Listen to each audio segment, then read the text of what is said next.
जी तो नाज़रीन अस्सलामु अलैकुम वरहमतुल्लाहि वबरकातुहू।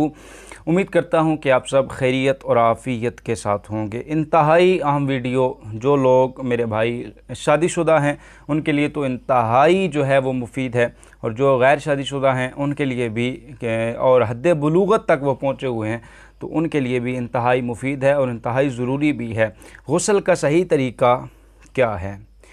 असल में हमारे माशरे के अंदर कुछ ऐसा माहौल बन गया है कि हम किसी आलिम दीन से, किसी मुफ्ती से जाकर प्रॉपरली तरीक़ा सीखते नहीं हैं। बस जैसा हम कर रहे हैं हम उसी को सही समझ लेते हैं।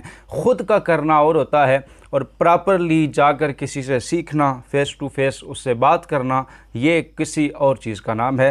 तो बच्चा भी हद्द बुलूगत तक पहुँचता है और उस पर गुस्ल फ़र्ज़ होने लगता है तो उसको चाहिए कि सीख लिया जाए, और वालिदैन को भी चाहिए कि उसको प्रॉपरली सिखाया जाए कि गुस्ल किस तरह करना है और शरीयत मुतहरा ने किस तरह गुस्ल करने का कहा है। हम नहीं सीखते। यही वजह होती है कि हमारे लोग शादीशुदा हो जाते हैं और शादीशुदा होने के बाद भी उनको नहीं पता होता कि गुस्ल किस तरह करना है। उसका नतीजा क्या निकलता है? बड़ा भयानक नतीजा है। नतीजा ये निकलता है कि जब वो गुस्ल करते हैं तो वो शरीयत के मिजाज के मुताबिक नहीं होता, फ़राइज़ अदा नहीं होते, तो जब अदा नहीं होते तो गुस्ल सिरे से होता ही नहीं है। जब गुस्ल नहीं होता तो वो इसी नापाकी की हालत में जितने भी अहकाम हैं गुस्ल के साथ मशरूत हैं, नमाज़ पढ़ लेते हैं, मस्जिद में दाखिल हो जाते हैं, तो ये सब करने से बजाय सवाब के उनको उल्टा गुनाह मिलता रहता है। तो ज़रूरी है कि ये मसाइल जो हैं वो सीखे जाएं, क्योंकि ये बेसिक मसाइल हैं और इनकी जो है हमारी रोज़मर्रा की ज़िंदगी में ज़रूरत होती है। तो बहुत ज़रूरी है कि इन मसाइल को जो है वो जान लिया जाए। तो आइए जानते हैं कि गुस्ल कैसे करना होता है। सबसे पहले ये समझ लीजिए कि गुस्ल के अंदर 3 फ़राइज़ होते हैं।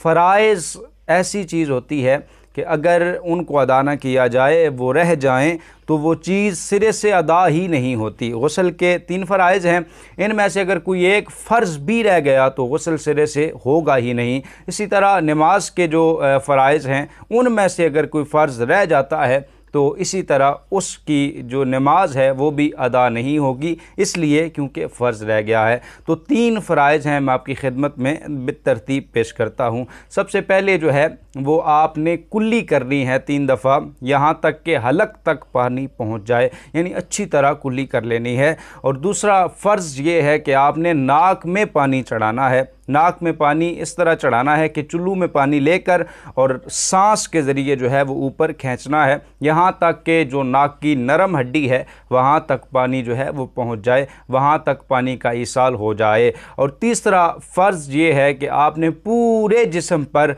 पूरे बदन पर पानी बहाना है, यहाँ तक कि आपके जिस्म पर बाल बराबर जगह भी ऐसी ना रहे जहाँ तक पानी जो है वो ना पहुँचा हुआ हो। तो ये 3 फ़राइज़ अगर आप अदा कर लेंगे तो आपका गुस्ल हो जाएगा। लेकिन जो शरीयत मुतहरा का तरीक़ा है अगर आप उसके मुताबिक करेंगे तो क्या कमाल की बात है, आपको सवाब भी मिलता रहेगा और आपकी ज़रूरत भी पूरी होती रहेगी। तो मैं इंशाअल्लाह जो पूरा तरीक़ाकार है वो आपकी खिदमत में पेश करता हूँ। सबसे पहले तो आपने जब इस्तिंजा खाने में जाना है तो आपने वहाँ जाकर जो है वो अपने हाथों को कलाइयों तक धो लेना है। ये इंतहाई अहम बात है और बहुत ज़्यादा लोग गलती करते हैं, इसलिए कि उनके जो है वो जिस्म पर नजासत होती है और वो जुम्बी होते हैं और वो जाते हैं तो इसी तरह बर्तन में पानी होता है और वो उसमें हाथ डाल लेते हैं। तो इस तरह अगर करेंगे तो वो पानी हो जाएगा मुस्तामल, और जब पानी मुस्तामल हो जाएगा और फिर बंदा उसे गुस्ल करेगा तो मुस्तामल पानी से जो है वो गुस्ल आपका होगा ही नहीं। तो इस बात का आपने खुसूसी ध्यान रखना है, बहुत ज़्यादा ध्यान रखना है कि जब भी आप जाएं पहले आपने अपने हाथों को कलाइयों तक धो लेना है, और उसके बाद जो है वो आपने अपने जिस्म के अगर किसी हिस्से पर कोई गंदगी लगी हुई है, कोई निजासत लगी हुई है, तो आपने उस निजासत को जो है वो धो लेना है। शरीयत मुतहरा का मिजाज बड़ा अच्छा है, बड़ा शानदार है कि अगर वो निजासत लगी रहेगी तो क्या होगा, जब आप पानी बहाएंगे तो वो निजासत पानी में मिक्स होकर आपके पूरे जिस्म पर बहेगी और पूरे जिस्म पर लगेगी।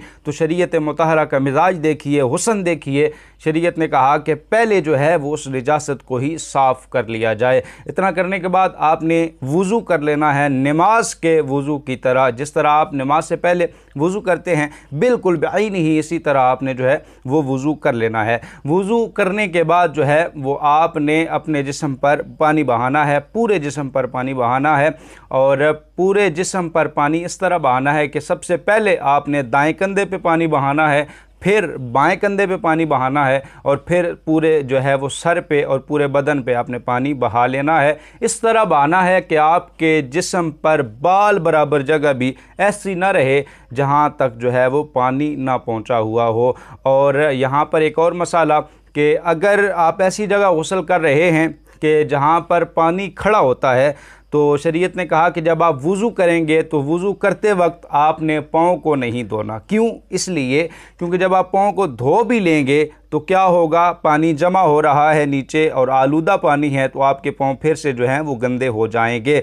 तो लिहाजा पाँव को धोने का काम आपने मौखर कर लेना है और गुस्ल करने के बाद आखिर में एक ही दफ़ा जो है वो पाँव को धो लेना है। लेकिन आजकल अमूमन ऐसा नहीं होता और पानी की निकासी का एक खातिर खा जो है वो ज़रिया मौजूद होता है। तो लिहाजा आपने वुज़ू करते वक्त ही अपने पाँव को धो लेना है और आखिर में आपने जो है वो पूरे बदन पर पानी बहा लेना है, और इस तरह जो है वो आपका गुस्ल जो है वो मुकम्मल हो जाएगा। इस तरह करने से आपको एक तो सवाब भी मिलेगा और दूसरा ये है कि आपकी ज़रूरत भी इंशाअल्लाह अज़्ज़ा व जल्ला पूरी हो जाएगी। खालिक़ कायनात हमें समझने की तौफ़ीक़ अता फ़रमाए। वस्सलामु अलैकुम व रहमतुल्लाहि व बरकातुहू।